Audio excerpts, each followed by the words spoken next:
In this week's episode of Working with Todoist, it's all about preparing for the holidays.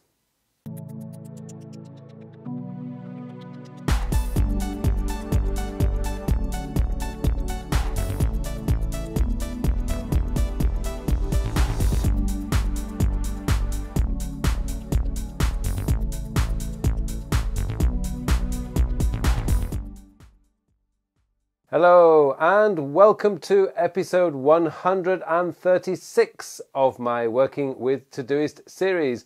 My name is Carl Pauline, and in this week's episode, as we are now drawing so close to the end of the year holidays, I thought it would be a great time to show you how to prepare Todoist so that it's not bothering you during these festive times. Now, I know not all of you celebrate Christmas, but many of the companies out there do tend to take the final week of the year off so that you can actually spend time with your family and friends and be able to do all the things that really we would always like to be able to do, but work has a horrible habit of getting in the way. But that said, what we need to be able to do is to get Todoist set up for the holiday period so that you're not being bothered and reminded all the time of tasks that you would normally have to do on a working day. Hopefully for you guys like myself, the whole of the Christmas week period is off, so I can actually spend it relaxing and watching all those old Christmas movies, you know, Home Alone, Die Hard and Wizard of Oz and all those other memories that we have from our childhood that we still are able to see. And of course, for those of you in the United Kingdom, we will have the James Bond movie on Boxing Day.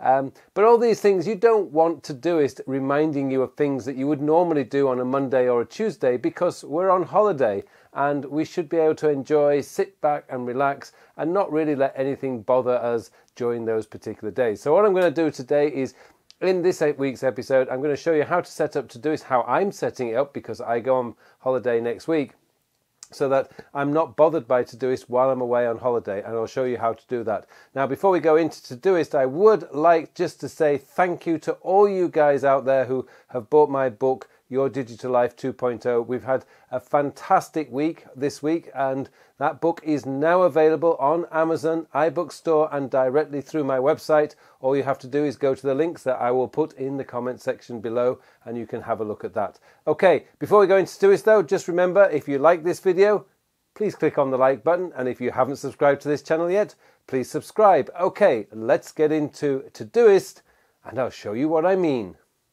Okay, so what we're going to do with this is, if you've followed along with me and you've set up your projects pretty much in the same way that I have here, which means using a routines folder where you have all your daily, weekly, monthly and weekly review tasks in there, then you will know that all of these in here are actually what I would call my daily repeating tasks. So I've got my daily ones, my weekly ones, and I've got my monthly ones here. So what I would need to do is, if you look at this, confirm afternoon classes on Monday. Now the thing is, I'm not actually going to be here on Monday. I'm going to be in a completely different country on Monday. And so what I would need to do is, I need to know when will I be back to work. So I'm very lucky because I'm going to be back at work round about the 5th of January. I think I arrived back in Korea on the 4th. I think it's something like that. I haven't even actually had a look yet. But what we've got here is confirmed classes on Monday. So I'm not going to be, I think on Monday I will be probably sleeping. So what we do is we open up there. I've got every Monday, Tuesday, Wednesday. Now what I don't want to do is, I don't want to actually change that because I want this to start again. So I know that this is going to start again on Monday the 8th of January. So what I will type in here is from 8th of Jan, and if I hit that, now what's happened is I've got 8th of Jan right here. Now what I could do is just copy and paste 8th of Jan because most of these are going to actually go from that week. So what I'm going to do is I'm going to go back to this. It's actually done that, so we'll copy it next time. So it's already set up, so from 8th of Jan. So confirm this morning's MAL class every Thursday. That could be a weekly event, but again I'm going to put that from 8th of Jan. And if I highlight that this time, I'm going to copy that and I'm going to hit the return. So it's going to come up the first available date, which will be the 11th.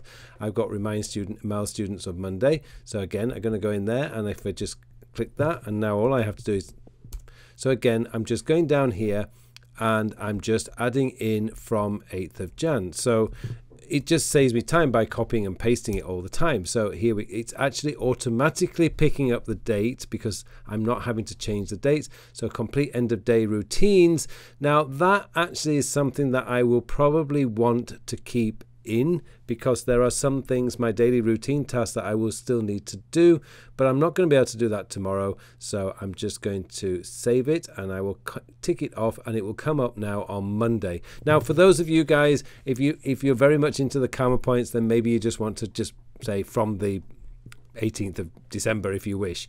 I'm not going to be writing up student again. This will be something from Monday the 8th of Jan, so I can just go in there and commit and put from the 8th of Jan. And basically what's happening is I'm shifting. Now there is no, you can do this in different ways. If you know, you can actually highlight the ones. So for example, I can highlight them all if I know they're all going to be the same, but this is something I'm going to be doing as part of my weekly review. So I'm going to go through all the tasks anyway. So all I have to do is just go through here and just type in from 8th of Jan, or just copy and paste. So this one is something I'm going to keep. Billings, again, I don't need to do that. So I'm going to move that one on to the 8th of January because again, I don't need to do that one. So again, that's going to be till the 8th of January. And you just go through as you're doing your weekly review. You can actually complete. So these ones here, write up journal, reply to all comments, these are things that I will continue to do, so I'm going to keep them in. And I would do the same process for my weekly ones. Again, I just shift it all forward to the 8th of January from when I get back. So I'm going to because in my routines folder I actually keep both work and personal. I need to go through each task, but for those of you guys who are actually working on this on a for work schedule, then you can probably just go in and highlight them all and then just move them forward to the 8th of January. But this is going to save you so much hassle. You're not going to have like 1,000 tasks to do when you come back after the holiday period.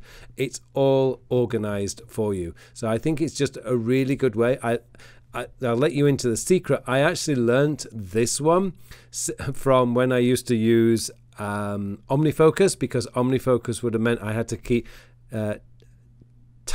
checking off the task every time because it didn't automatically move forward to the current date. Todoist, actually, if you went 10 days without doing a task and then you checked it off, it would automatically forward to the next day. So you'd only have to check it off once. But this is just a great way of not messing up your whole system that you've probably spent months and months and months doing.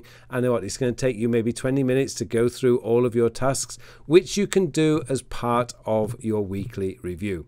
Okay, hopefully that's given you some ideas. It's a great way to set up your system for the holiday period, and then you can just use Todoist as a collection tool while you're away, and then you're not having to go in and check to see if there's anything going to be urgent. Anything that comes up on your to-do list will have to be done if you've done this system. Okay, thank you very much for watching this episode. It just remains for me now to wish you all a very, very productive week.